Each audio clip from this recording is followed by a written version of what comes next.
L'hypertension artérielle se caractérise par une élévation prolongée des valeurs de la pression artérielle au-delà de seuils établis. Elle représente un facteur de risque cardiovasculaire majeur, pouvant entraîner des complications sévères telles que l'accident vasculaire cérébral, l'infarctus du myocarde, l'insuffisance cardiaque, l'insuffisance rénale chronique et l'artériopathie oblitérante des membres inférieurs. Sa prévalence augmente avec l'âge et est influencée par des facteurs génétiques et environnementaux. Définition. Conformément aux directives internationales, telles que celles de la Société européenne d'hypertension, Société européenne de cardiologie 2018 et de l'American Heart Association, American College of Cardiology 2017, l'hypertension artérielle est définie par des valeurs de pression artérielle mesurées en cabinet médical supérieur ou égal à pression artérielle systolique, 140 mm de mercure ou plus. Pression artérielle diastolique, 90 mm de mercure ou plus. Il est primordial de souligner qu'une seule mesure de la pression artérielle ne suffit pas pour établir un diagnostic d'hypertension. Ce dernier doit être confirmé par plusieurs mesures lors de consultations successives, ou par des mesures effectuées en dehors du cabinet, comme la mesure ambulatoire de la pression artérielle, MAPA, ou l'automesure tensionnelle, AMT. Classification de la pression artérielle selon l'OMS. L'hypertension artérielle, selon l'OMS, est diagnostiquée lorsque la pression artérielle est supérieure ou égale à 140/90 mm de mercure, mesurée à plusieurs reprises. Elle se classe en 3 grades, grade 1, de 140 à 159/90 à 99, grade 2, de 160 à 179/100 à 109, et grade 3, au-delà de 180/110. On parle aussi d'hypertension systolique isolée quand la systolique est supérieure ou égale à 140 mais la diastolique reste inférieure à 90. L'HTA est un facteur de risque majeur de maladie cardiovasculaire et nécessite un suivi régulier. 2. Cause. L'hypertension artérielle est principalement divisée en 2 catégories, essentielle, ou primaire, et secondaire. A. Hypertension essentielle, primaire. Elle représente environ 90 à 95% des cas d'hypertension artérielle. Aucune cause spécifique n'est identifiée. Il s'agit d'une condition multifactorielle résultant d'une interaction complexe entre des facteurs génétiques et environnementaux. Facteurs de risque de l'hypertension essentielle. Facteurs génétiques, existence d'antécédents familiaux d'hypertension. Âge, la rigidité artérielle augmente avec le vieillissement. Sexe, la prévalence est plus élevée chez l'homme jeune et chez la femme après la ménopause. Origine ethnique, plus fréquente et souvent plus grave chez certaines populations, comme les Afro-Américains. Mode de vie, consommation excessive de sel, augmente le volume sanguin et la sensibilité au sel. Obésité ou surpoids, augmente la résistance à l'insuline, l'activation du système nerveux sympathique et du système rénine-angiotensine-aldostérone. Sédentarité, favorise le surpoids et l'insulinorésistance. Consommation excessive d'alcool, entraîne un effet vasoconstricteur et un impact direct sur la pression artérielle. Stress chronique, active le système nerveux sympathique. Tabagisme, nocif pour les vaisseaux, bien qu'il n'augmente pas directement la pression artérielle à long terme, il accroît considérablement le risque cardiovasculaire global chez l'individu hypertendu. Mentation déséquilibrée, apport insuffisant en potassium, magnésium, calcium, fruits et légumes. Facteurs métaboliques, dyslipidémie, diabète sucré, syndrome métabolique. B. Hypertension secondaire. Elle concerne environ 5 à 10% des cas. Elle est attribuable à une cause identifiable et potentiellement curable. La recherche d'une hypertension secondaire est particulièrement recommandée dans les situations suivantes. Apparition brutale de l'hypertension. Hypertension chez un individu jeune, moins de 30 ans. Hypertension résistante au traitement, malgré la prise de 3 médicaments à doses optimales, dont un diurétique. Hypertension sévère ou de grade 3. Présence de signes cliniques ou biologiques évocateurs. Absence d'antécédents familiaux d'hypertension. Principale cause d'hypertension secondaire. Cause rénale, néphropathie parenchymateuse, glomérulonéphrite, pyélonéphrite chronique, néphropathie diabétique, polykystose rénale. Ces affections altèrent la fonction rénale et la régulation du volume sanguin et du système rénine-angiotensine-aldostérone. Sténose de l'artère rénale, hypertension rénovasculaire, athérosclérose, chez le sujet âgé, ou dysplasie fibromusculaire, chez le sujet jeune, femme. Provoque une activation majeure du système rénine-angiotensine-aldostérone par ischémie rénale. Causes endocriniennes, hyperaldostéronisme primaire, syndrome de Cône, adénome ou hyperplasie bilatérale des glandes surrénales. L'excès d'aldostérone entraîne une rétention hydrosodée et une perte de potassium, hypokaliémie. Phéochromocytome, tumeur des glandes surrénales, rarement extra-surrénaliennes, qui sécrètent des catécholamines, adrénaline, noradrénaline. Se manifeste par des épisodes hypertensifs paroxystiques, des palpitations, des céphalées et des sueurs. Syndrome de Cushing, excès de cortisol. Souvent associé à une obésité tronculaire, un faciès lunaire et des vergetures. Hyperthyroïdie, augmentation du métabolisme basal et du débit cardiaque. Hypothyroïdie, peut entraîner une hypertension diastolique. Hyperparathyroïdie, associée à une hypercalcémie. Acromégalie, excès d'hormones de croissance. Causes médicamenteuses ou toxiques. Corticoïdes, œstrogènes, contraceptifs oraux, anti-inflammatoires non stéroïdiens, sympathomimétiques, décongestionnants nasaux, amphétamines, certains antidépresseurs, inhibiteurs de la monoamine oxydase en association, cyclosporine, érythropoïétine. Drogue, cocaïne, amphétamine. Réglisse, contient de l'acide glycyrrhésique ayant des propriétés minéralocorticoïdes. Cause cardiovasculaire, coarctation de l'aorte, rétrécissement congénital de l'aorte, souvent sous la clavicule. Entraîne une hypertension aux membres supérieurs et une hypotension aux membres inférieurs, avec un souffle systolique interscapulaire. Aortite, insuffisance aortique. Autre cause, apnées obstructives du sommeil, des micro-réveils répétés et une hypoxémie intermittente entraînent une activation sympathique. Tumeur cérébrale, accidents vasculaires cérébraux, hypertension post-accident vasculaire cérébral. 3. Diagnostic. Le diagnostic de l'HTA repose sur des mesures précises et répétées de la pression artérielle, associées à une évaluation clinique complète. A. Mesure de la pression artérielle. 1. Au cabinet médical. Conditions optimales. Patient assis confortablement, bras reposés au niveau du cœur, après 5 minutes de repos, pas de caféine ou de tabac dans l'heure précédente. Matériel. Tensiomètre validé, méthode auscultatoire ou oscillométrique, brassard adapté à la circonférence du bras. Technique, 2 mesures espacées de 1 à 2 minutes. La valeur retenue est la moyenne des 2 mesures. Mesurée aux 2 bras lors de la première consultation. Effet, blouse blanche, élévation de la PA uniquement au cabinet, nécessite une confirmation par MAPA-AMT. 2. En dehors du cabinet, mesure ambulatoire de la pression artérielle, MAPA. Principe, appareil portable qui mesure la PA à intervalles réguliers sur 24 heures, toutes les 15 à 20 min le jour, toutes les 30 à 60 min la nuit. Indication, suspicion d'effet, blouse blanche, HTA masqué, PA normale au cabinet mais élevée en dehors, HTA résistante, hypotension orthostatique, évaluation du contrôle tensionnel, grossesse, trouble du rythme. Avantage, fournit un profil tensionnel complet, variabilité, chute nocturne, meilleur prédicteur du risque chevaux. Automesure tensionnelle, AMT. Principe, mesure de la PA par le patient à domicile avec un appareil validé. Protocole standardisé, règle des 3 mesures le matin, avant le petit déjeuner et la prise de médicaments, et 3 mesures le soir, avant le coucher, pendant 3 jours consécutifs. Indication, confirmation de l'HTA, évaluation de l'efficacité du traitement, amélioration de l'observance thérapeutique. Avantage, permet d'impliquer le patient dans sa prise en charge, évite l'effet blouse blanche. B. Anamnèse, interrogatoire. Antécédents personnels et familiaux, HTA, maladies chevaux, IDM, AVC, insuffisance cardiaque, diabète, dyslipidémie, maladie rénale, maladies endocriniennes. Facteurs de risque chevaux, tabagisme, actif, ancien, consommation d'alcool, sédentarité, alimentation, obésité.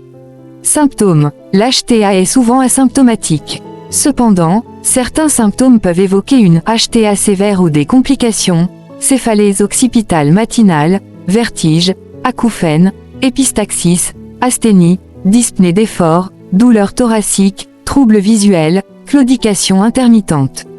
Recherche de signes d'HTA secondaires. Paroxysmes hypertensifs, palpitations, sueur, phéochromocytome. Faiblesse musculaire, polyurie, polydipsie, hyperaldostéronisme. Crampes musculaires, hypokaliémie. Prise de médicaments ou substances, AINS, corticoïdes, réglisse, drogue. Ronflement important, somnolence diurne, SAOS. Traitement en cours, médicaments antihypertenseurs, observance, effets secondaires. C. Examen clinique. Mesure de la PA, comme décrit ci-dessus. Recherche de signes de retentissement sur les organes cibles. Cœur, souffle cardiaque, bruit surajouté, signes d'insuffisance cardiaque, œdème des membres inférieurs, râle crépitant. Vaisseau, palpation des pouls périphériques, recherche d'un souffle vasculaire, carotidien, fémoral, rénal, mesure des PA aux 4 membres, différence plus grand que 20 mm de mercure entre les bras évoque une sténose de l'artère sous-clavière, différence entre membres supérieurs et inférieurs évoque une coarctation de l'aorte. Cerveau, examen neurologique, déficit moteur, sensoriel, troubles cognitifs. Lieu, examen du fond d'œil, EPHO, recherche de rétinopathie hypertensive, grade IA4. Recherche de signes d'HTA secondaire. Signes de Cushing, obésité facio-tronculaire, faciès lunaire, vergeture, fragilité cutanée. Goitre, exophthalmie, hyperthyroïdie. Néphromégalie, polykystose rénale, souffle abdominal, sténose de l'artère rénale. Macrocéphalie, acromégalie, indice de masse corporelle, IMC, et périmètre abdominal. Exploration complémentaire. Les examens complémentaires ont 3 objectifs principaux. Évaluer le retentissement de l'HTA sur les organes cibles. Rechercher des facteurs de risque chevaux associés et des comorbidités. Rechercher une étiologie secondaire si suspectée. A. Bilan systématique minimal. À réaliser chez tout patient hypertendu nouvellement diagnostiqué ou en suivi régulier. Bilan biologique. Hémogramme, anémie, polyglobulie, rarement. Ionogramme sanguin, natrémie, kaliémie, rechercher une hypokaliémie pour un hyperaldostéronisme primaire. Créatininémie et estimation du débit de filtration glomérulaire, DFG, évaluation de la fonction rénale. Glycémie à jeun et HbA1c, dépistage ou suivi du diabète. Bilan lipidique, cholestérol total, LDLC, HDLC, triglycérides, dépistage ou suivi de la dyslipidémie. Acide urique, dépistage de l'hyperuricémie. Analyse d'urine, bandelette urinaire, recherche de protéinurie, hématurie, glycosurie. Rapport albumine-créatinine urinaire, marqueur précoce de l'atteinte rénale chez les diabétiques et les hypertendus. Électrocardiogramme, ECG, de repos, recherche d'une hypertrophie ventriculaire gauche, HVG, de signes d'ischémie myocardique, ou de troubles du rythme. Fond d'œil, EPHO, système systématique. Non systématique mais recommandé si HTA sévère, HTA de longue date ou signe d'appel. Les valeurs de pression artérielle mesurées en cabinet médical supérieur ou égal à. Pression artérielle systolique, 140 mm de mercure, mmHg, ou plus. Pression artérielle diastolique, 90 mm de mercure, mmHg, ou plus. Il est primordial de souligner qu'une seule mesure de la pression artérielle ne suffit pas pour établir un diagnostic d'hypertension. Ce dernier doit être confirmé par plusieurs mesures lors de consultations successives, ou par des mesures effectuées en dehors du cabinet, comme la mesure ambulatoire de la pression artérielle, MAPA, ou l'automesure tensionnelle, AMT. Point clé de la classification OMS de l'hypertension. PA optimal, plus petit que 120 et 80 mm de mercure. PA normal, 120 à 129 et 80 à 84 mm de mercure. PA normal haute, 130 à 139 et 85 à 89 mm de mercure. HTA grade 1, légère, 140 à 159 et 90 à 99 mm. HTA grade 2, modéré, 160 à 179 et 100 à 109 mm. HTA grade 3, sévère, 180, 110 mm. HTA systolique isolé, PA systolique d'hypérieur ou égal à 140 mm et PA diastolique inférieur à 90 mm. Cette classification permet d'évaluer le risque cardiovasculaire global et d'orienter la prise en charge thérapeutique. Elle est également utilisée pour la surveillance épidémiologique et l'évaluation des politiques de santé publique. Traitement. L'objectif du traitement de l'hypertension artérielle est de réduire le risque de complications cardiovasculaires et rénales. Il repose sur 2 piliers, les mesures hygiéno-diététiques et la pharmacothérapie.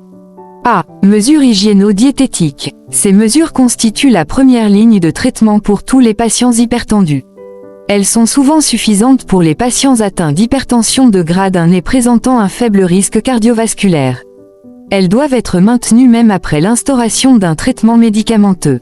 Réduction de la consommation de sel, limiter l'apport à moins de 5 à 6 grammes par jour, l'équivalent d'une cuillère à café de sel. Éviter les aliments transformés, les charcuteries, les fromages et les plats préparés.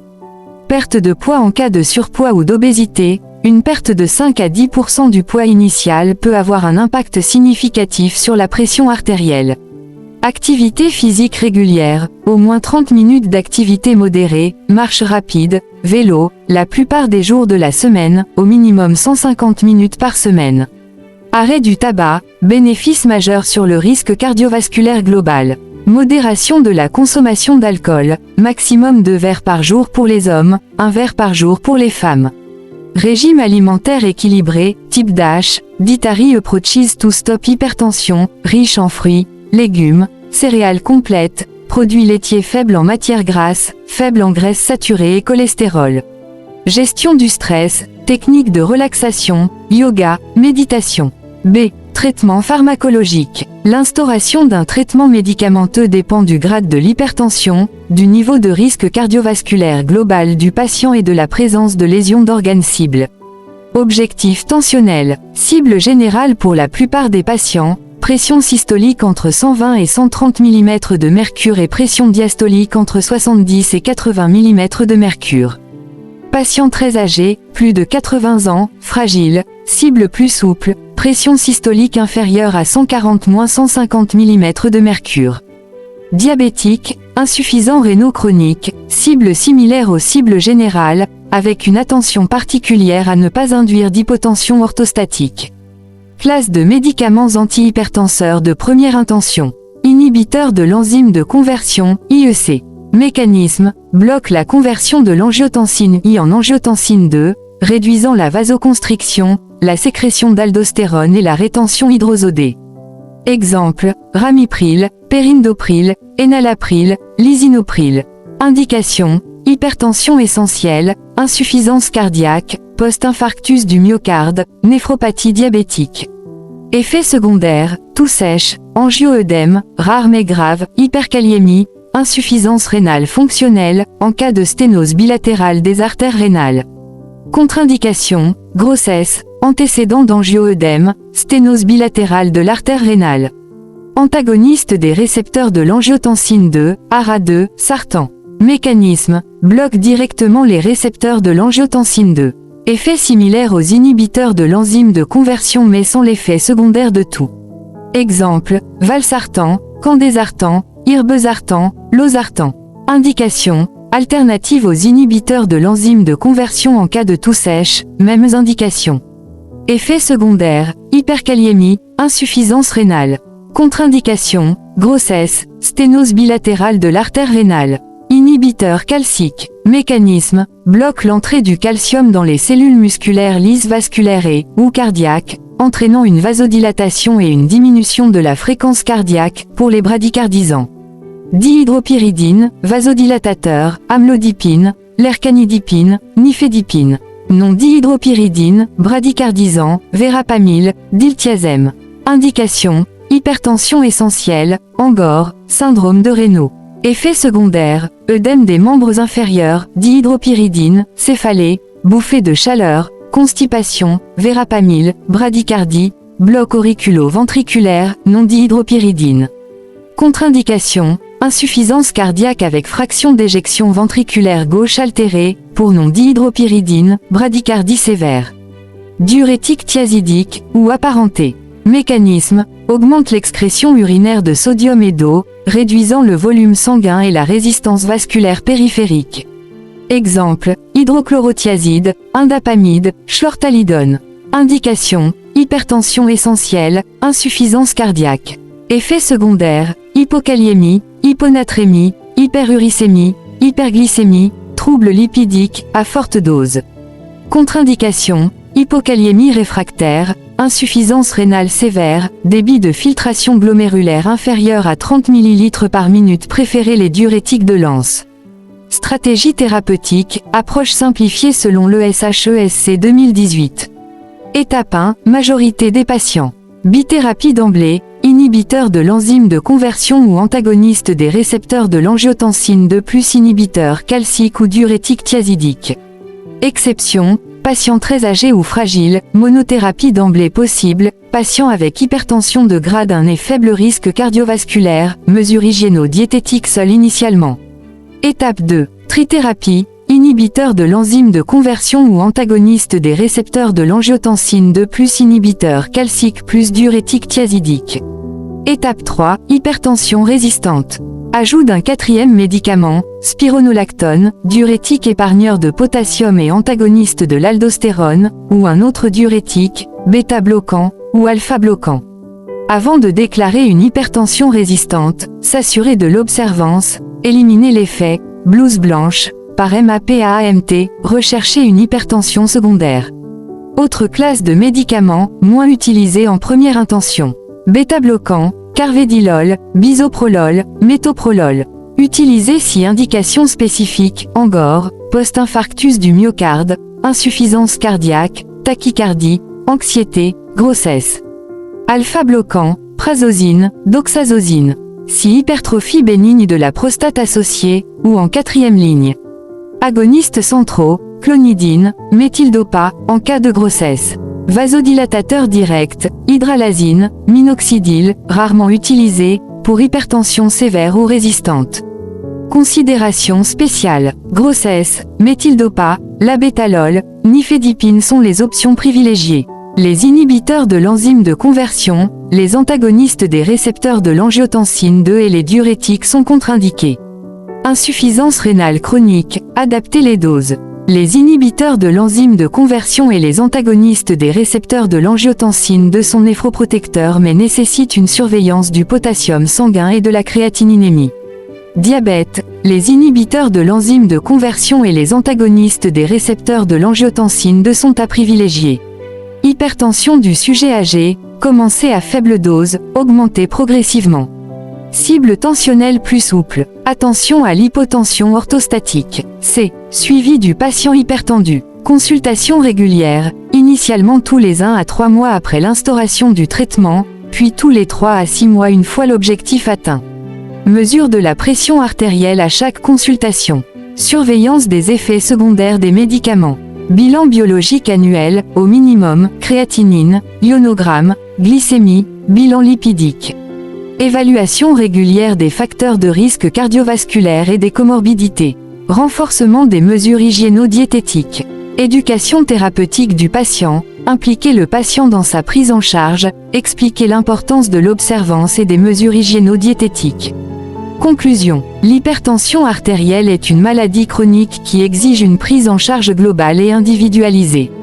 En tant que médecin, notre rôle est essentiel dans le dépistage précoce, l'évaluation complète, l'instauration d'un traitement adapté, combinant mesures hygiéno-diététiques et pharmacothérapie, et le suivi rigoureux afin de prévenir les complications.